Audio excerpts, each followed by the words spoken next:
Und darüber möchten wir sprechen mit Dr. Ulrike Franke. Sie ist Frankreich-Expertin am European Council on Foreign Relations. Vielen herzlichen Dank für Ihre Zeit. Guten Morgen. Schauen wir einmal auf dieses Chaos, das jetzt trotzdem herrscht. Der Plan von Emmanuel Macron scheint erstmal aufgegangen zu sein. Man hat sich gegen rechts entschieden, aber trotzdem 3 Lager jetzt, die sich gegenseitig auch blockieren. Was bedeutet das? Wie kann man aus dieser Situation überhaupt rauskommen? Das ist in der Tat die Frage, die sich hier in Paris heute Morgen jeder stellt. Die Franzosen haben ja überhaupt keine Tradition von irgendwie Koalitionen. Es ist eigentlich durch das Wahlrecht so angelegt, dass es wirklich klare Mehrheiten in diesen Parlamenten gibt. Und das sehen wir diesmal gar nicht.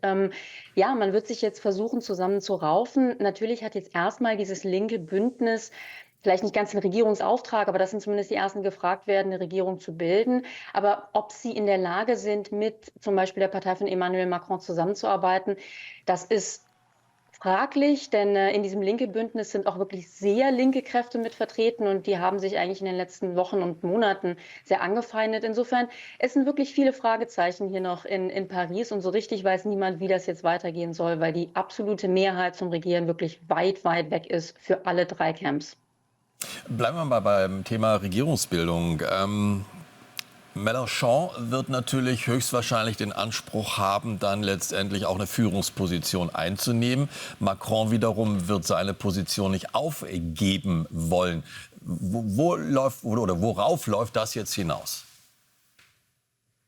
Also diese Person Jean-Luc Mélenchon, das ist schon die Frage. Das ist der Vorsitzende von dieser wirklich sehr linken Partei, La France Insoumise. Das ist die größte Partei in diesem Linksbündnis, was ja aus 4 größeren linken und sehr vielen sehr kleinen linken Parteien besteht.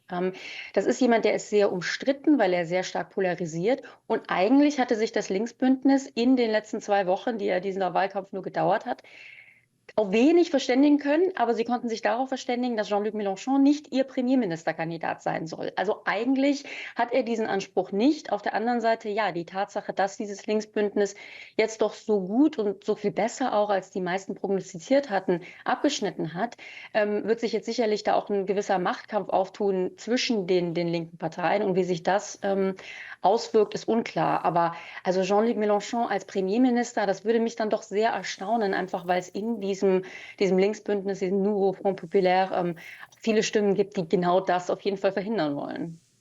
Man hat natürlich auch hier in Deutschland und in ganz Europa genau auf diese Wahl geschaut, denn der Rechtsruck, den wir bei den Europawahlen gesehen haben, für den stand unter anderem Marine Le Pen, die jetzt nur auf Platz 3 gelandet ist, aber sagt, ihr Sieg sei damit nur aufgeschoben. Ist das tatsächlich so oder ist das vielleicht ein Ende von dieser Verschiebung nach rechts?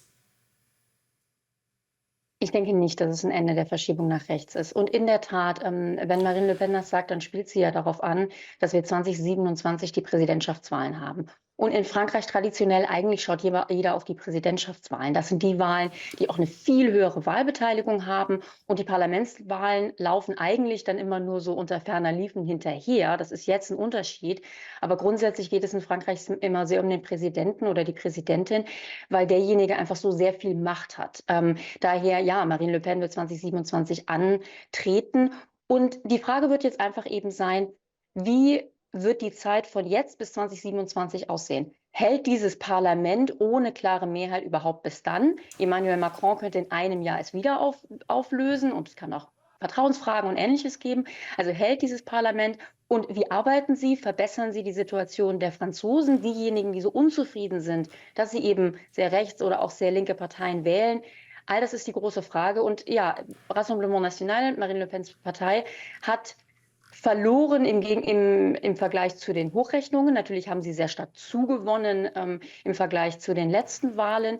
Und die bringen sich jetzt in der Tat in die Stellung für 2027 und die Präsidentschaftswahlen. Also da ist sicherlich noch nicht das letzte Wort gesprochen. Also nach gestern viele Fragen, die in Frankreich zu beantworten sind. Ulrike Frank, danke schön für diese Einschätzungen.